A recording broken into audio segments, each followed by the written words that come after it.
To kawadhi e kaunti ma Migori eni piny owacho mar kaunti ma Migori ne onyiewo gik thieth mag pimo midhusi mar COVID-19.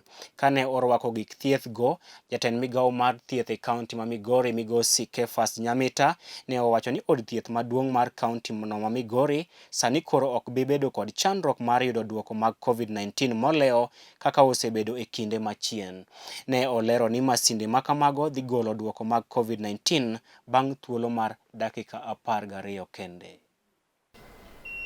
COVID machine is called Luminax diagnosis.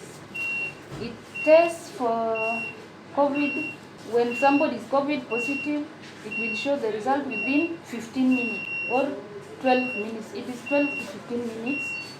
So the patient goes immediately with the result. Compared to the other time when we were sending the samples to Kane. That Luminax result, you take the sample from the nose. There is that nasal swab, and the swab is shorter than the other one. The other time, we were using a long swab for PCR. So now the swab is short, it is friendly, and patients are now not afraid. Been using it less than a week, but the turnout is still low because patients are not aware. Let everybody be tested for COVID because people are dying, so that we reduce the rate of infection. Uzuri ni kwamba watu wetu wataweza kupata matokeo kwa njia ya haraka, na wale ambao watagunduliwa kwamba wameambukizwa virusi wanaweza saidiwa haraka iwezekanavyo bila kuambukiza wale wengine, kwa sababu watakuwa na tahadhari. Kwa hivyo ni mashine itakuwa ya manufaa.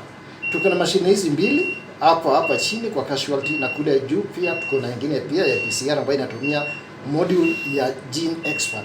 So hizi zote tukijumuisha pamoja kama Migori County Referral Hospital, kitu ya kwanza itatuokolea kwa ile njia ama fedha ambazo huwa tunazitumia kufuel gari kupeleka sample Kisumu.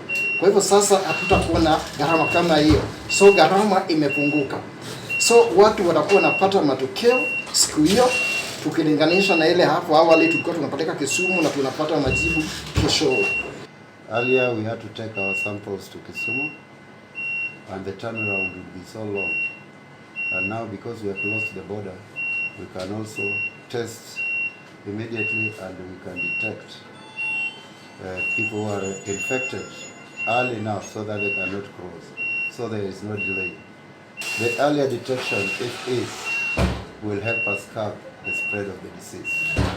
And that one will ensure that people get treated early. In most cases, some people are brought to the hospital when the disease has already advanced into the body. The lungs are nearly collapsing, so recovery is very difficult. So the earlier we can detect, the better the treatment can start immediately.